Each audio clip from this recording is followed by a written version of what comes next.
Hola, ¿cómo están? Buenas tardes, bienvenidos a Construyamos Ciudadanía. El día de hoy nos acompaña Ana Laura Chávez. Ella es candidata por la coalición PAN-PRI-PRD a diputada federal por el Distrito 12, que básicamente abarca todo lo que es Tlajomulco.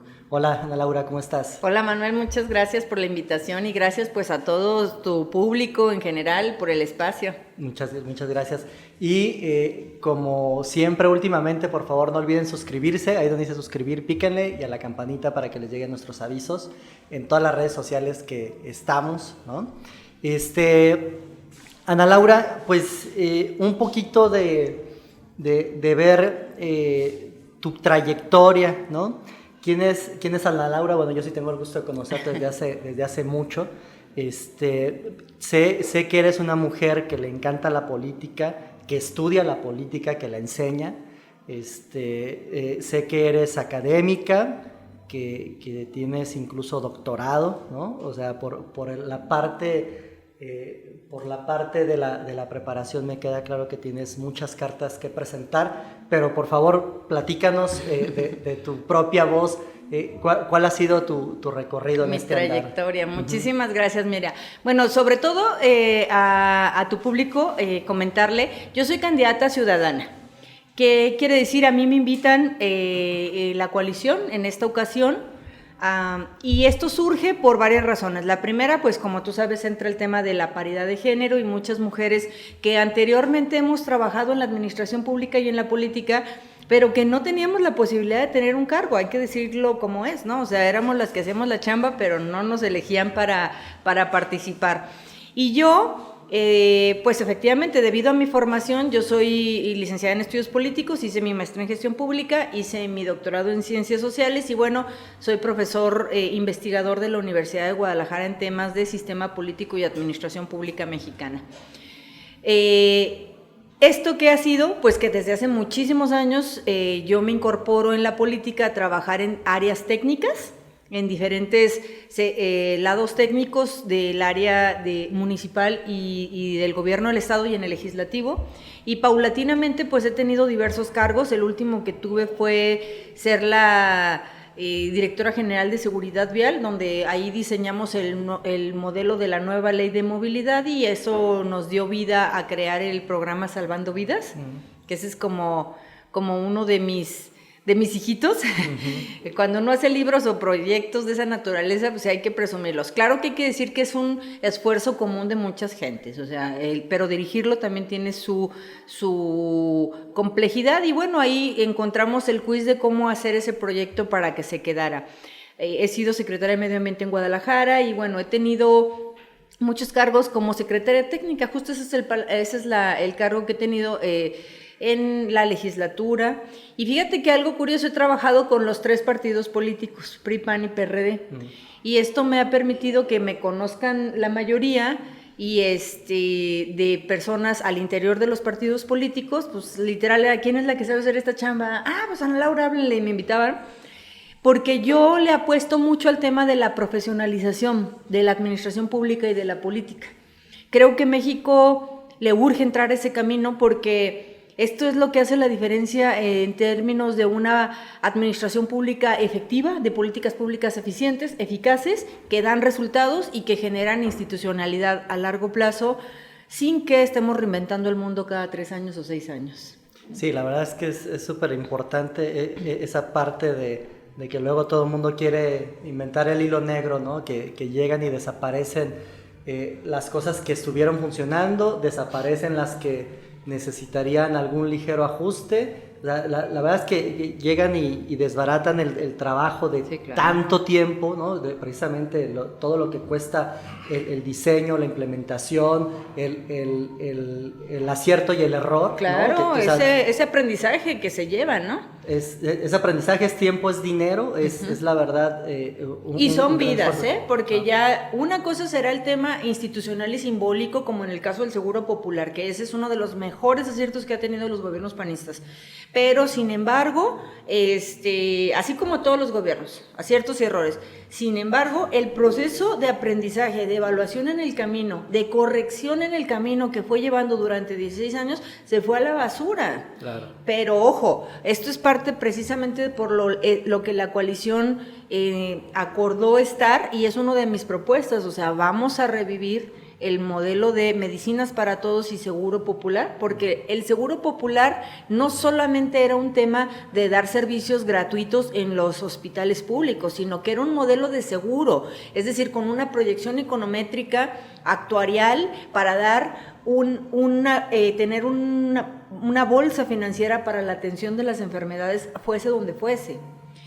Y bueno, ya lo estaremos ahorita te platicando, no me quiero adelantar las propuestas. Sí, por supuesto. Sí, y en esa parte de la corrección, la invención y la reinvención era parte de lo que te quería comentar. Pues precisamente este error garrafal del presidente, ¿no? Que llega y desaparece cosas que funcionaban. Claro. La gran mayoría funcionaban, tenían Sí, claro. décadas, por supuesto, siempre todo es perfectible, ¿no? Claro. Pero la verdad es que el haber desaparecido esos proyectos, el haber destinado esos recursos a regalarlos simplemente sin una vocación clara, una evaluación, bien dicen que lo que no se puede medir pues luego no funciona, ¿no? Sí, claro. Y esta parte del Seguro Popular, tal cual como tú lo dices, pues yo creo que es una parte muy simbólica, que ya lo hemos comentado en algunos otros programas. O sea, el Seguro Popular atendía a 54 millones de personas, sí, claro, casi la mitad de la población, que aun cuando no tuviera trabajo, aun cuando no tuviera ingresos suficientes, aun cuando tuviera deficiencias en la casa donde estuviera, ¿no? Tenía por lo menos la esperanza y la tranquilidad de saber que si tenía que acudir a un hospital, claro, iba a tener esa atención, ¿no? Con los tratamientos tan caros que son. Pero bueno, además de esta parte del Seguro Popular, yo creo que en tu andar por el distrito, que además tu distrito tiene por ahí composiciones de extremo, ¿no? Sí. Donde hay zonas con perfectos servicios, salvo el agua, ¿no? que ahorita sí, a la mayoría les ha estado afectando, pero hay otros con deficiencias, la explotación y el desarrollo sin orden urbano, sin planeación, ¿no? Todas las casitas que quedaron por ahí solas. Platícanos de esa parte de lo que te has encontrado, o sea, tanto en el andar, las deficiencias, como también cómo para estos casos, a la falta de esos programas, se incrementa el nivel de pobreza sí, claro, de esas personas, ¿no? Sí.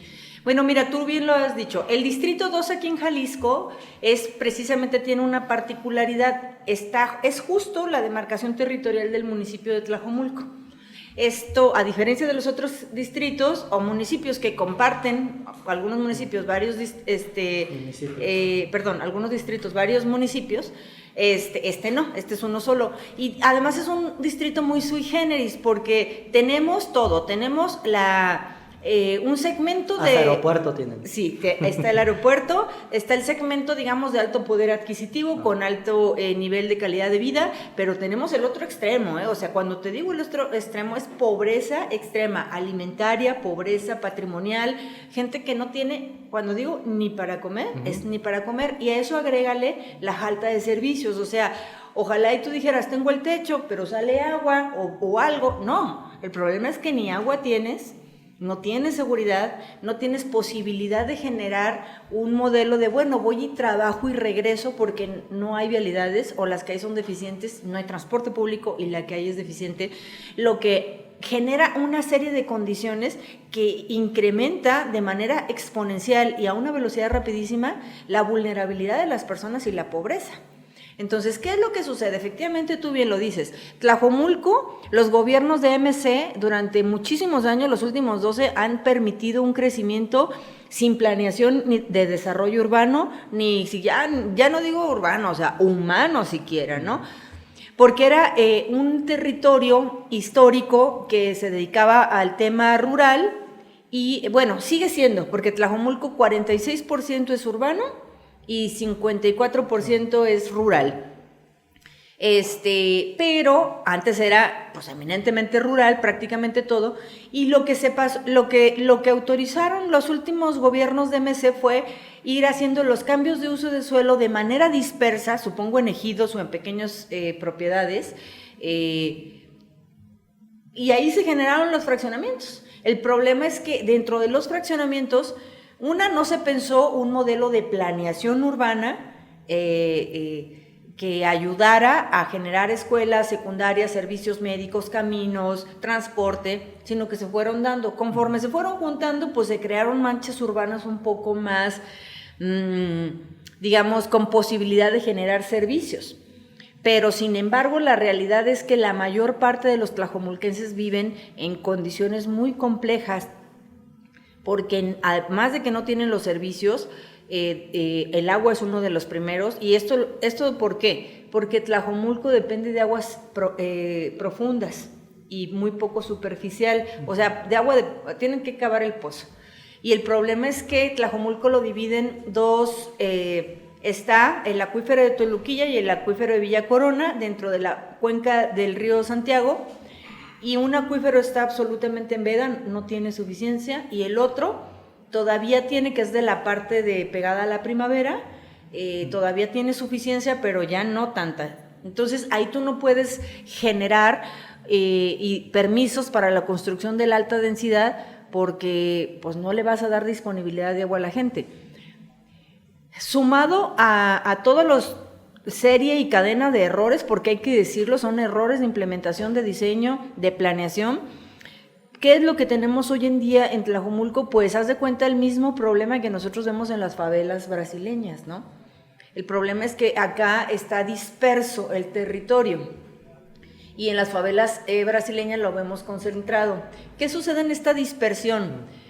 Ahora ya entiendo por qué, pues es número uno en los temas de fosas, en los temas de inseguridad, de feminicidio, porque tú al recorrer el territorio te estás dando cuenta que esa dispersión permite que sea absolutamente invisible la delincuencia, ¿no?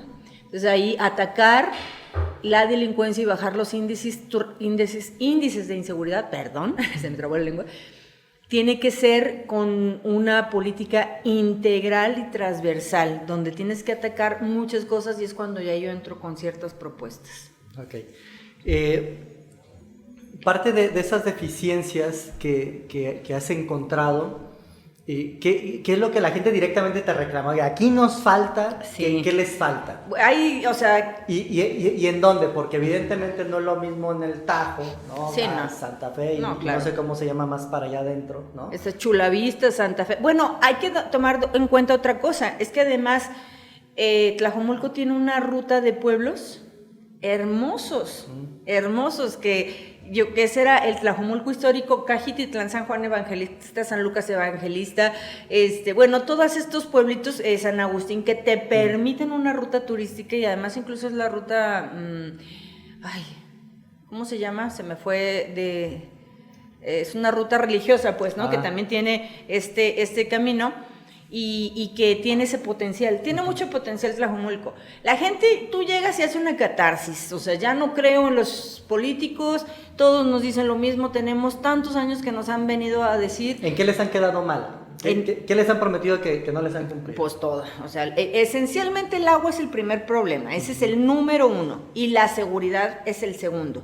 Tlajomulco es el estado está en tercer lugar de casas abandonadas, hay más de 70,000 casas abandonadas. Wow. Cuando te digo las casas abandonadas, por ejemplo, no sé, no hay fraccionamiento que uno llegue en donde te encuentras 4 o 5 casas habitadas, 10 deshabitadas o viceversa, y allí... Lo que han hecho los dueños o los que fueron dueños es tapiar las puertas, porque ¿qué ha pasado? Hay mucha invasión de gente que llega y se posesiona de la casa, y como también hay un problema de un fraude con el Infonavit y las constructoras, que ahí la autoridad ha sido absolutamente indolente, y yo digo hasta copartícipe, porque ahorita explico por qué.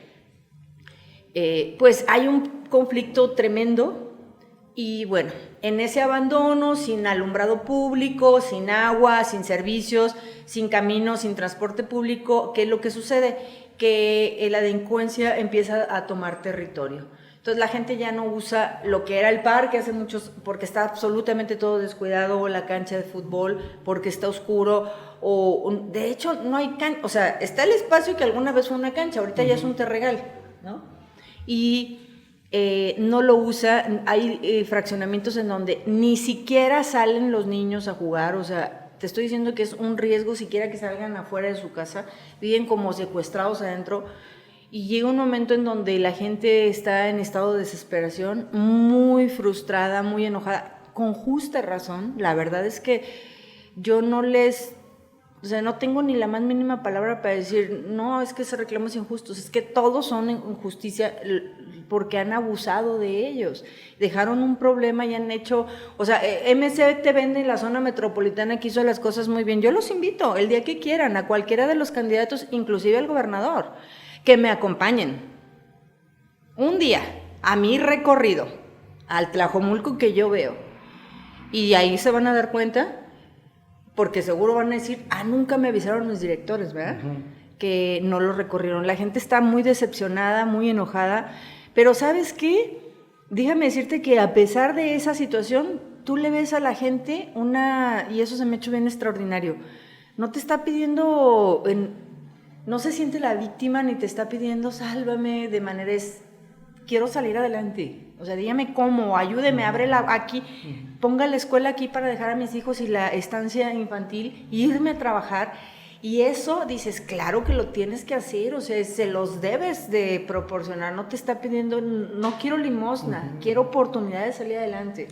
Y eso es bien bonito de los tlajomulquenses. Sí, esa es una de las partes nobles, ¿no? Que las personas todavía sostienen precisamente en el que, oye, o sea, yo no quiero ser un mantenido, yo nada más quiero que sí me auxilies con una parte que es necesaria no solamente para mí, sino para la comunidad. Claro, y incluso pues ellos mismos al momento de trabajar, pues estarán retribuyéndole a la sociedad, ¿no? Oye, y además de eso, ¿Tú qué has podido profundizar en la parte de seguridad pública que has visto ahí? Sí. Que tienes algo de conocimiento, que se sabe que es un tema también con muchas aristas, ¿no? Tú, de llegar a ser diputada federal, ¿qué harías, qué recomendarías? Porque además hay que recordar que uno de los programas que desapareció el presidente, ¿no? Es el famoso Fortasec. Fortasec lo desapareció, sí. Que es con el que se le daba recursos a los ayuntamientos para ciertas cosas de seguridad pública. ¿Tú qué opinas de eso? No, estoy absolutamente de acuerdo que se tiene que regresar el Fortasec. O sea, los municipios no tienen una capacidad económica para sostener un tema de una policía de alto nivel. Lo que sí creo que los ayuntamientos pueden crear es una policía de prevención y acercamiento.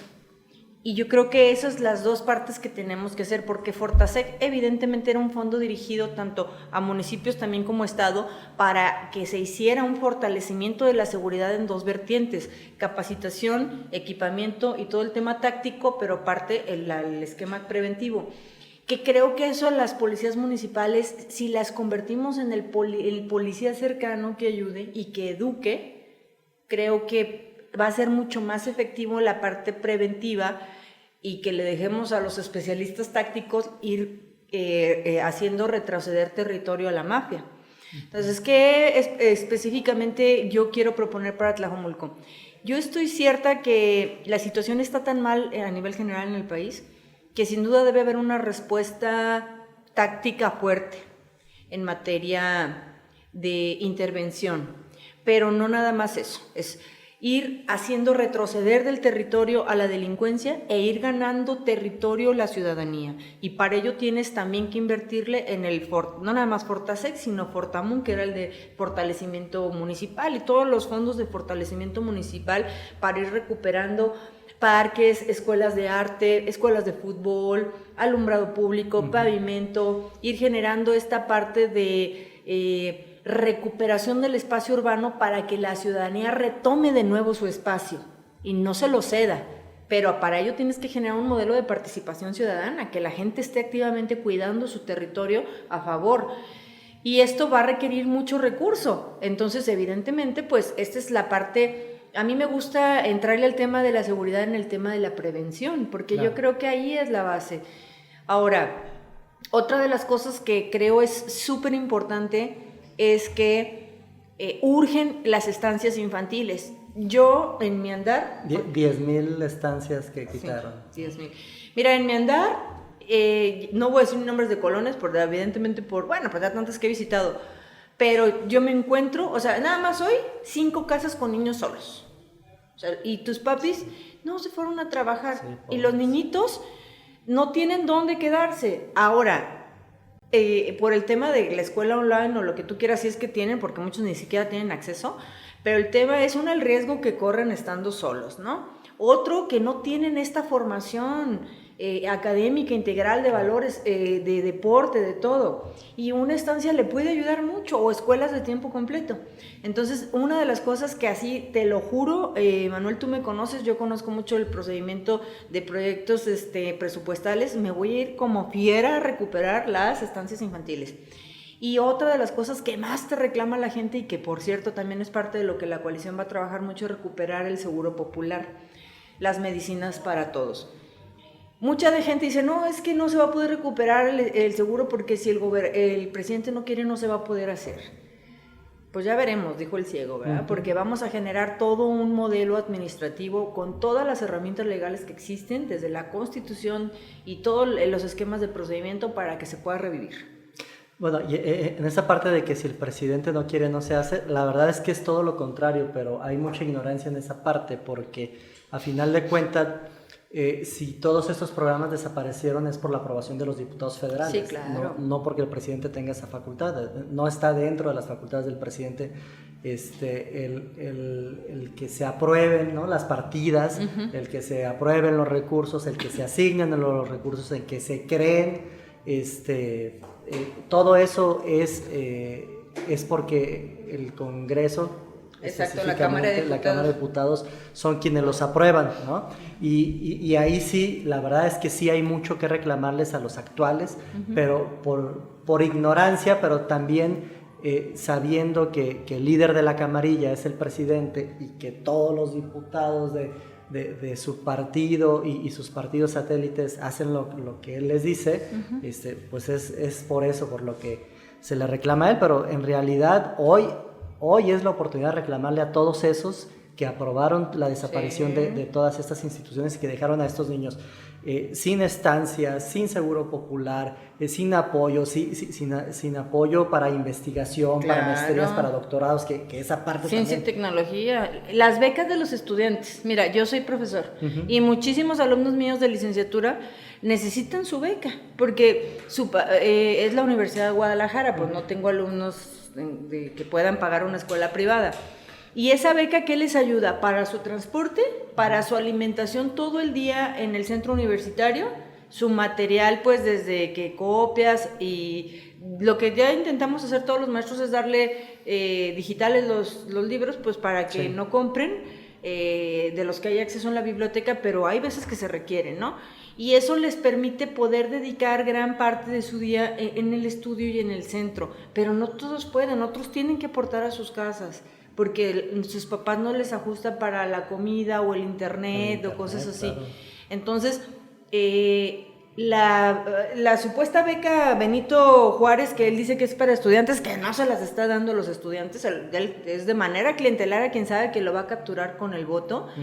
O sea, fulminó las becas para estudiantes. Es muy poco el número de estudiantes que realmente reciben becas. Y tengo alumnos que venían con beca y ahorita ya están en la disyuntiva de me salgo porque tengo que trabajar y no puedo solventar los gastos, o continúo. Entonces, no, pues es algo de lo que tenemos que regresar. Justo es parte de lo que yo quiero participar, con la confianza de los ciudadanos de Tlajomulco, en la Comisión de Presupuesto, a rearmar y hacer una reasignación más humana, más social del presupuesto, cueste lo que cueste. ¿Y qué va a costar? Nomás bajarle a sus 3 grandes proyectos, ¿no? O sea, bueno, a sus proyectos. que son sus obras faraónicas, que no hay ningún beneficio, Dos Bocas, el Tren Maya, todo el dinero que le da el ejército para temas de obras. Habríamos que analizar el tema de la Guardia Nacional, si realmente todo el dinero lo debe seguir absorbiendo o ya repartimos mediante Fortasec, que esa es la otra parte. Y bueno, todo el tema de desarrollo social que te platico, ¿no? Entre otros. Explícanos un poquito más esa parte de los recursos en la Guardia Nacional, ¿cómo los absorben, cómo los aplican y cómo crees que debe de ser? Lo que pasa es que a la hora de que él crea la Guardia Nacional y que desaparece, acuérdate que pasaron dos cosas. Cuando llega él, echa para atrás la ley. Primero la ley que regulaba el ejercicio del ejército, ¿te acuerdas? Esta Ley Nacional de Seguridad, ¿cómo se llamaba? No recuerdo el nombre. Que la acababan de aprobar apenas. Sí, y la echa para atrás. Luego viene la creación de la Guardia Nacional y disolución de la Policía Federal. ¿Qué es lo que pasa? Que no existe reglamentación de coordinación internivel, federal, estatal, y hay un decreto que señala literal como la supremacía, por llamarle así, del ejército y la Guardia Nacional hacia con las policías estatales y municipales. El asunto es de que esa coordinación no solamente es, como llamarle así, táctica, o sea, de órdenes, pero no les llega el recurso. Entonces imagínate, estos pobres policías con 4 pistolitas sin balas, caducados sus chalecos, claro. ¿Cómo van a enfrentar a la mafia, que ya vemos que traen tanques de guerra, literal, armas de alto poder? Pues la verdad es que no tiene ni caso, ¿no? O sea, yo entiendo esa parte, ¿no? Y no digamos todo el tema de confianza, o sea, de los exámenes de confianza. Entonces, ¿qué tendríamos que armar? No solamente es armar el fondo, sino las reglas de operación que le permita a estados y municipios acceder a los fondos siempre y cuando tenga ciertas especificaciones. Y esto significa bajar el presupuesto de acá, porque acuérdate que los presupuestos tú tienes que buscar el resultado objetivo horizontal y vertical. ¿Cuál es el indicador que le vas a pegar? Y horizontalmente, ¿qué beneficio social va a tener? Entonces, es la parte que hay que rearmar presupuestalmente y que no va a ser fácil, porque la batalla va a ser muy dura, entre muchas otras cosas. Pues, sí, sí, sin duda.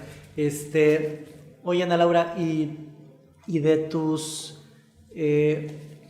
propuestas, porque digo, buena parte de todo esto, de lo que tú te encuentras en la calle, tiene que ver más con el poder ejecutivo que con el legislativo, que es lo que les corresponde a ustedes, pero también hay algunas personas que tampoco ubican las capacidades, ¿no? Y en las capacidades ahí sí pueden rearmar las cosas, como tú lo estás planteando en los temas de estos programas que se perdieron, que se pueden volver a hacer.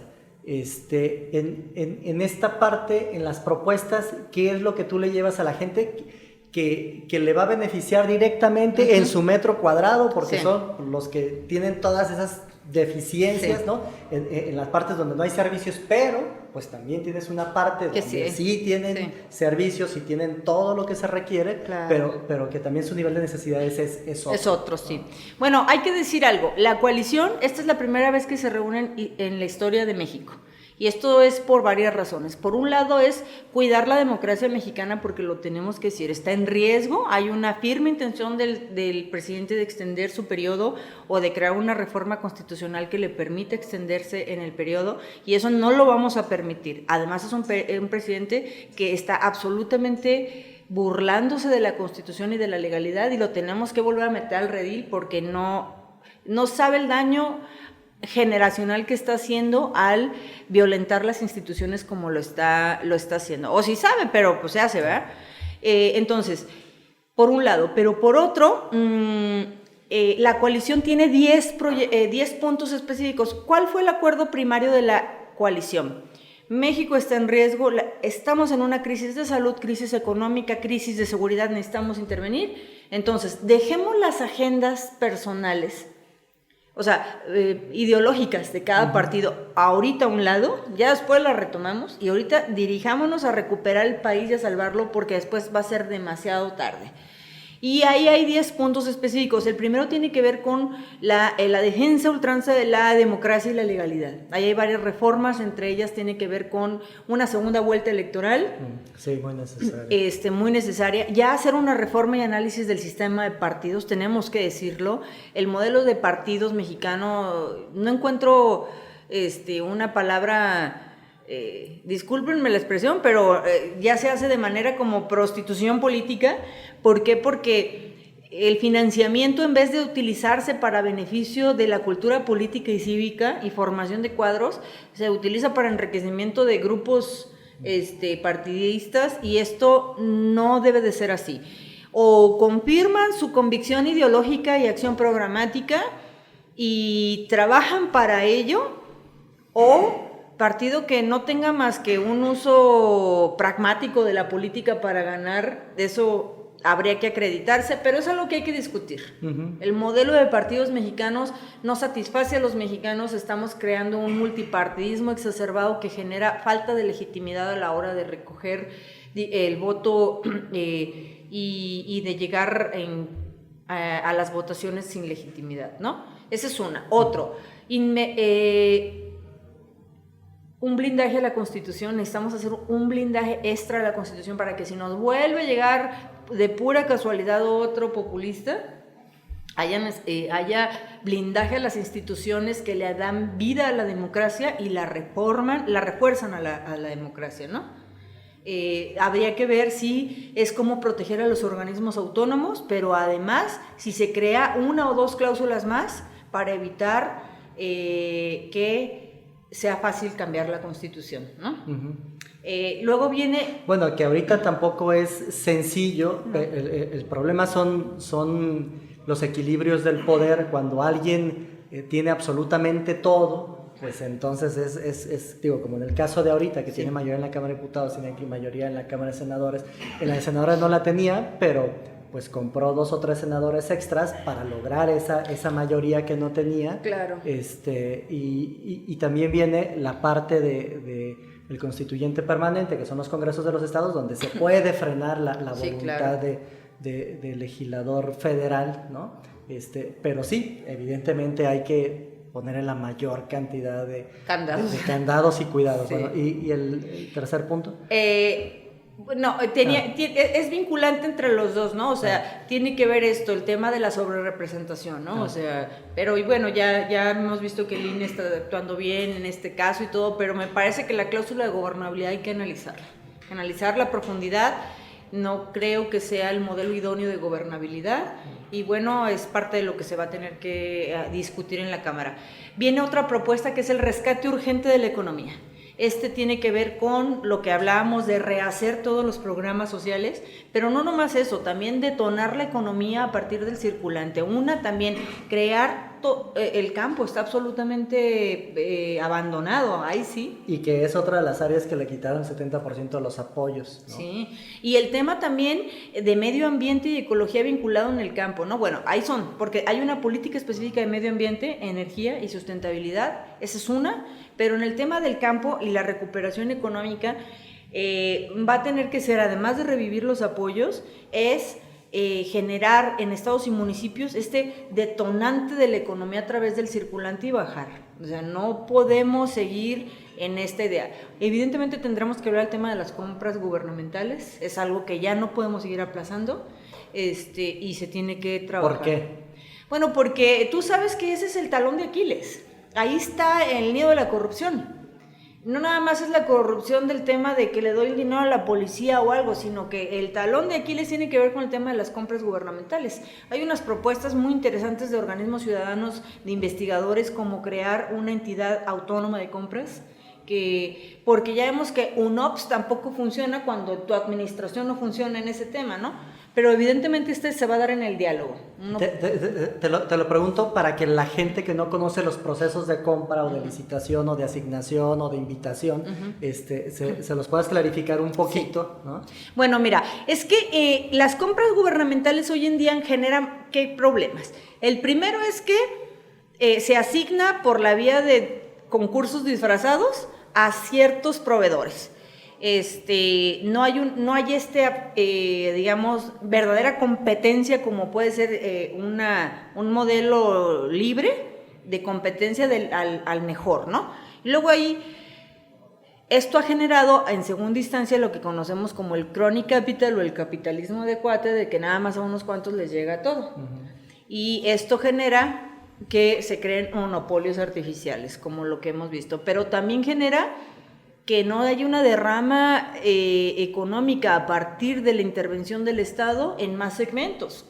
Más o menos se había venido avanzando con Felipe Calderón y con Peña en el tema de Compranet, que está deshecho totalmente, ya todo se hace de manera adjudicada, casi ya el 80% de lo que compra el gobierno ya es adjudicación, y tenemos los casos como esos enriquecimientos y esas fortunas como la de Lomelí, digámoslo, o sea, con nombres, en su momento fue Slim, ahora es Lomelí, ¿no? Y así, y va a seguir habiendo mientras no haya un freno al tema de compras gubernamentales que sea transparente, y porque luego se hace esta idea de compra muy caro y entonces todo barato. No, señores, no todo debe ser barato. O sea, una quimioterapia que sea la mejor, no importa que cueste más.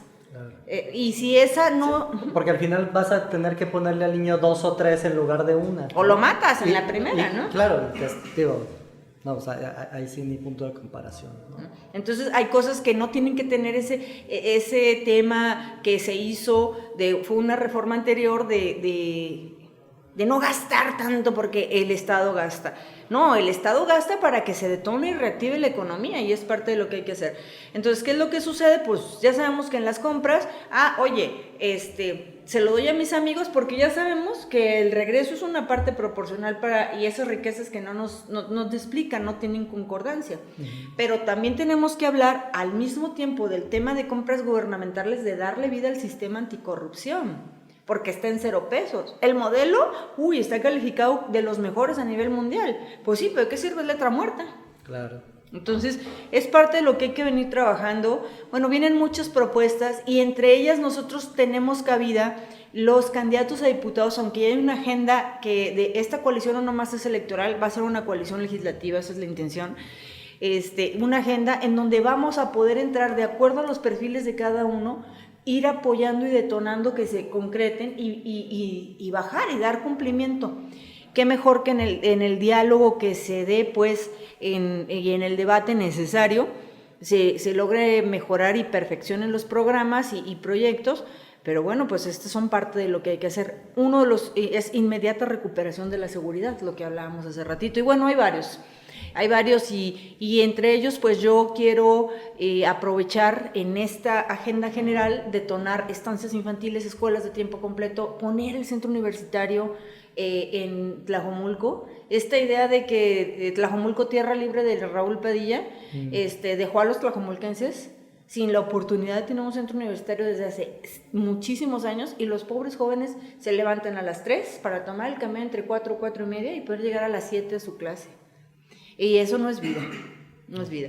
Y también los trabajadores, porque tiene que haber detonación del desarrollo económico, pero pues ya tendría que ser una agenda muy conjunta con las autoridades locales, dado que yo tengo, digamos, como tú bien dices, limitaciones. Una cosa es que yo pueda ayudar a disponer de recursos, pero ya que los ejecute, sí, son ellos. Ojo, para ello estoy pensando en generar una red ciudadana, de participación ciudadana en todos los fraccionamientos y colonias, incluyendo las grandes que ahí tienen el problema de la seguridad, de la calidad de vida por la falta de planeación urbana y varios temas, para que empecemos a presionar con base a lo que yo logre etiquetar al gobernador y al municipio para que empiece a generar los desarrollos.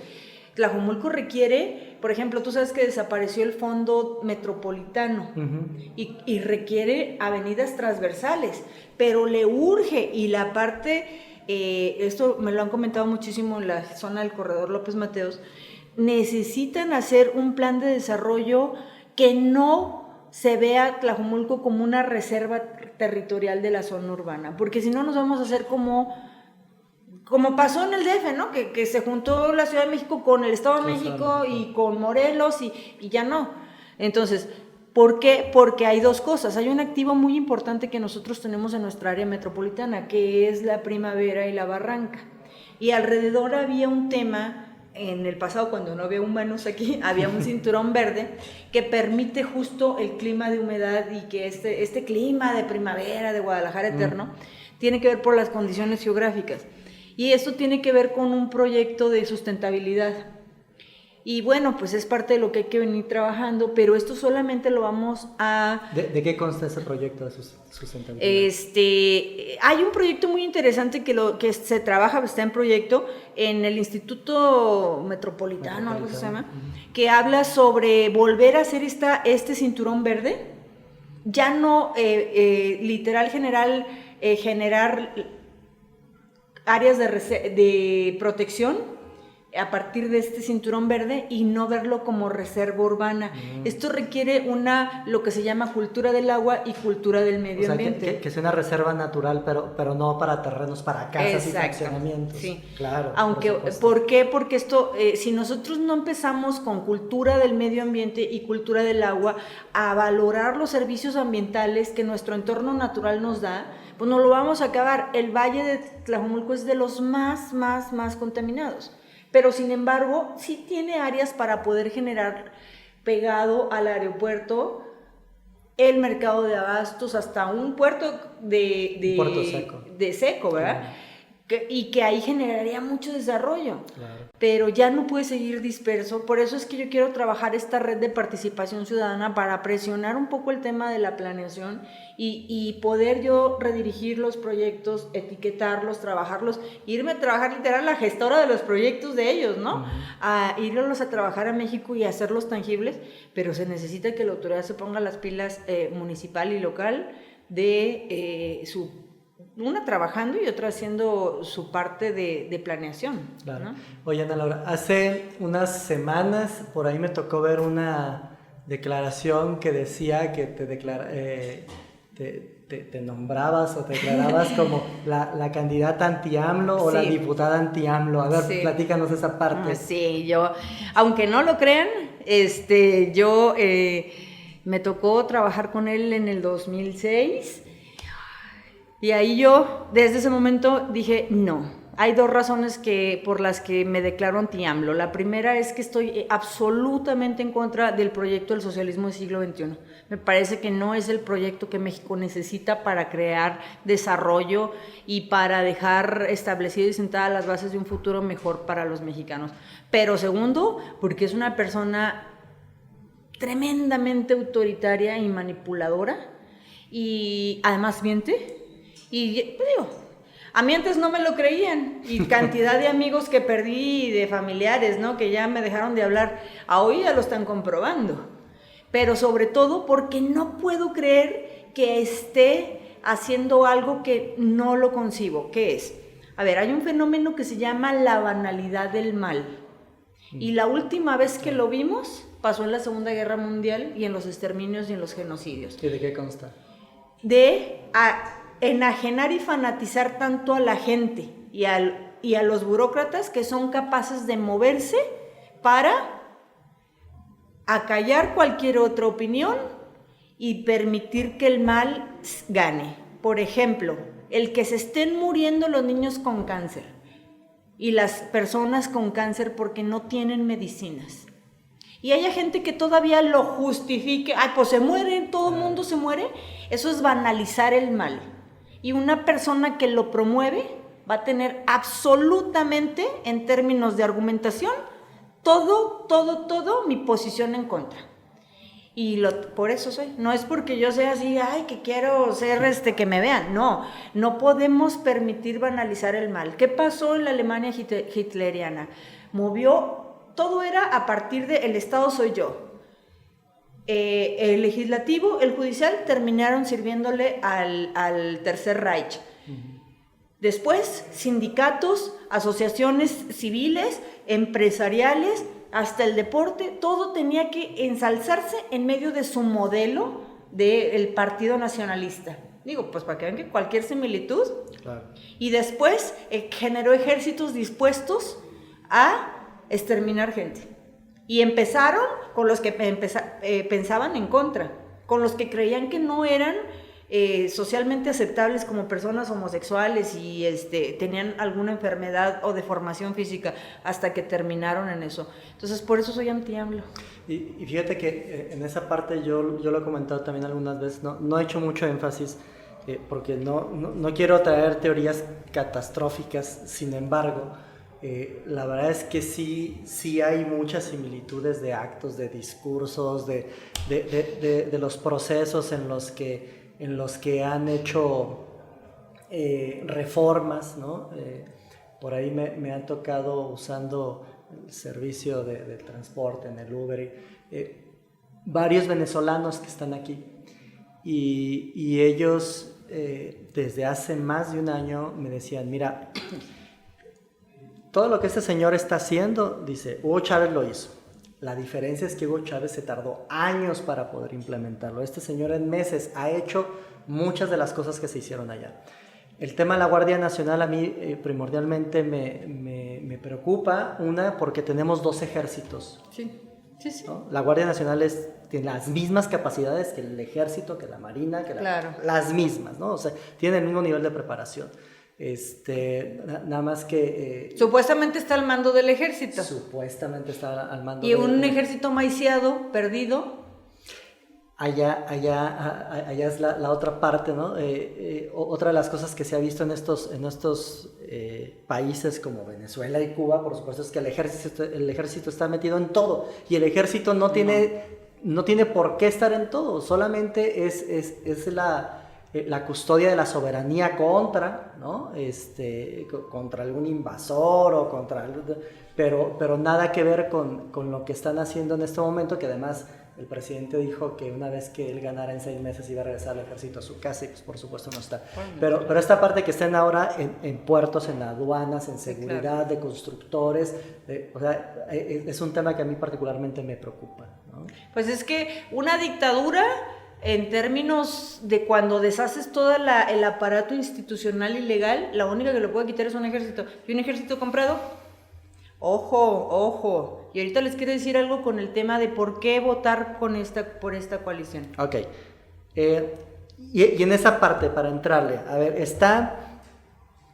hay mucha gente confundida, hay realidades también regionales, ¿no? En las que hablan de por qué sí a la coalición, por qué no, por qué en Jalisco sí o por qué en Jalisco no, precisamente con todas estas particularidades que se tienen, por ejemplo, de lo que algunos hablan con el tema de MC, que Dante Delgado y que Jalisco, aunque pues MC en Jalisco tiene una fuerza muy distinta a la del resto del país, ¿no? Sin embargo, ¿tú cómo ves esta parte? O sea, ¿por qué votar por Ana Laura? ¿Por qué votar por la coalición y no por otros? Mira, 2 cosas. Lo primero que les quiero es dejar una pregunta. Imagínense, ya dijo Morena y el presidente que van a quitar al IFE si ganan, ¿no? O sea, que se va a reformar y va a hacer otra cosa. Digamos que va a ser una oficina gubernamental como en el pasado. Ya sabemos que ahí no hay democracia. Uh-huh. O que creen un cuarto poder, el poder electoral, como en Venezuela. Ya veremos, ahí no hay democracia. Entonces, si no queremos eso, antes creíamos que se iba a ir por la vía de una reforma constitucional, pero muy listo sacó la vía de violando la Constitución, interviniendo en el Poder Judicial, poniendo a magistrados y jueces, les extiende un periodo por una ley orgánica del Poder Judicial y pues hay que ver si le dan vida a la acción de inconstitucionalidad y lo debate la Corte, ¿no? Que esperemos que la Corte saque su verdadera autonomía e independencia. Pero si no lo hace, está la llave para que se perpetúe el señor y alargue su periodo. De hecho, hoy en la mañana se equivocó y dijo, me faltan 6 años. Ah, sí, pero dijo que porque trabaja el doble. Sí, pero ya después que nadie se rió dijo que era broma. Claro, pues claro que no es broma. Si eso es su idea, ya decantó. Pero además, ¿por qué sí hay que votar? Les pongo, la Cámara de Diputados tiene 500 diputados, 300 de mayoría relativa, 200 de representación proporcional. Estos 200 se asignan mediante una fórmula de número de votos. Entonces, ¿por qué no votar por MC? Votar por MC es votar a favor de Morena, y se lo explico. De los 300 que andamos pidiendo el voto, vamos a generar las fracciones parlamentarias diversas. Dependiendo los votos que llevemos, se va a configurar la representación proporcional. MC es un partido muy pequeño a nivel nacional. En Jalisco podrá estar fuerte, pero es muy pequeño. En realidad, yéndole muy bien, como fue la pasada, tenía 26 o 22 diputados, algo así, ¿no? Pónganle que en esta vez no le vaya tan bien porque ya han cambiado las cosas, es un desgaste, tenga entre 15 y 20 diputados. Supongamos que de 500 tú le pones 250 Morena y sus satélites. 15, 20 MC, ya con la RP. 230 a la coalición. Para reformar una ley orgánica del Poder Ejecutivo y extender el periodo del presidente, no se necesitan las 2/3 partes, son mayorías simples. Sí, es mayoría simple. Y en ese momento, usted que votó por MC en contra de Morena, de nada va a servir. Se necesita consolidar la fuerza. Y nada más un último apunte. 91% de las veces, de los 650 dictámenes discutidos en la Cámara de Diputados, MC ha votado a favor de Morena, que también es una oposición simulada. Te podremos tener un gobernador muy bravucón, pero tiene un Dante Delgado que siempre ha sido el aliado y el tapete de Andrés Manuel. Sí, efectivamente en esa parte por ahí han estado compartiendo una imagen donde vienen los porcentajes de votación, aunque no dicen cuál, digo, en qué casos, ¿no? Son los que se han votado, ¿no? Que a MC lo ponen con el 92%, al PAN creo que con el 78%. El PAN es la mayor oposición. Ajá, al PRI con el 80%, al PRD con el 82%. 81%. Algo Sí. así, ajá. Oye, y precisamente ya casi para terminar, ayúdanos a clarificar el tema de cómo votar por la coalición, porque luego está la parte de que si votaron por los tres, que si nada más votaron por uno, que si votaron por dos de la coalición. ¿Qué pasa? ¿Cómo deben de hacer esa votación? Bueno, en la boleta, es que fíjense que se me cayó mi amarillo del PRD aquí, pero PRD. es que pues las calcas son como plásticas, ¿ah? En la boleta vamos a aparecer los candidatos de la coalición Va por México en las 3 cuadritos, en el de Acción Nacional, en el de el PRI y en el del PRD. Los candidatos. Los candidatos, sí. O sea, por ejemplo, yo voy a salir en los 3 cuadritos. Así es. Entonces, lo ideal para que no haya confusión y susceptibilidad es que marquen un cuadrito por el partido que prefieran. Los que prefieran Acción Nacional, pues que le den Acción Nacional, o los del PRI, o los del PRD. Hay y lo hemos estado discutiendo en el Instituto Electoral, se pueden marcar los 3 o 2, pero ¿qué pasa? Allí justo es lo que le estoy hablando de la representación proporcional. Es decir, no va a ser un voto completo para el PAN, sino la mitad de un voto y la mitad de otro en caso de 2, o 1/3 de voto. Y a la hora de las RPs es cuando pues se divide, pues, o sea, es como un pastelito, lo partes en 3 o en 2, entonces mejor llévate el pastelito completo, ¿no? Claro. Es lo mejor. Voten por el de su preferencia una sola vez, y sobre todo porque la oposición lo que va a querer anular esos 3, pero ya hemos estado aclarando el tema en el Instituto Electoral y ahorita hay mucha confusión. Incluso si quieren por los 3, pues por los 3 también, ¿no? No va a pasar nada. Nada más que en la representación proporcional se va a dividir en 3 efectivamente, en lugar de uno, ¿no? Y bueno, como en México tenemos un sistema político mixto, ¿qué quiere decir? Entramos algunos de mayoría relativa y el resto se compone por RP, pues bueno, a esos hay que darle vida de manera fuerte y mejor voten por el de su preferencia, ¿no? Ok. Ana Laura, ¿algo más que quieras agregar? Bueno, pues agradecerles el tiempo. Les quiero dejar una reflexión muy, muy grande. Hoy día estamos en una contienda electoral histórica por 2 razones. La primera es que es la primera vez que vemos una alianza de los 3 partidos más antiguos de este país, que con buenas y con malas han forjado este país, con todas, como todos, pues la vida es así. Pero segunda, estamos también muchos ciudadanos defendiendo la causa por la democracia y por México. Y yo quiero hacerles una reflexión muy grande. En lo local no se dialoga esto, están en la lucha interna de quién gana la alcaldía y la diputación, pero esta puede ser la última vez que pase eso. Y quiero que lo reflexionen. Yo no quiero salir huyendo de este país en unos años más, como lo han hecho los millones de venezolanos. Sí. Yo sí quiero aprender en pellejo ajeno. Si en 2021, no hacemos todo por rescatar la democracia, en el 24 ya no va a ser posible. Así es que salgan a votar, vayan y emiten su voto, y entiendo que a mucha gente le puede parecer complejo, pero el único proyecto opositor que existe a nivel federal es la coalición Va por México. Ana Laura, si la gente te quiere apoyar, ¿dónde te contacta? ¿Cómo te contacta? ¿En qué te puede ayudar? Bueno, me encuentran uniformada en mis redes sociales, Ana Laura Chávez Velarde, y en Facebook tengo mi WhatsApp. Entonces allí le dan clic y me manda el WhatsApp. Y bueno, pues ténganme paciencia porque sí contesto y contestamos a veces en la noche, pero ahí estoy atendiéndolos a la orden. Muchísimas gracias. Perfecto, muchísimas gracias, Ana Laura. Muchas gracias a todos ustedes que nos acompañan. No se les olvide suscribirse, darle a la campanita. Gracias a todos los que nos apoyan en la parte técnica, a Ana, a Carlos, a Edgar y a Jorge. Yo soy José Manuel Sánchez y por aquí nos estamos viendo. Gracias.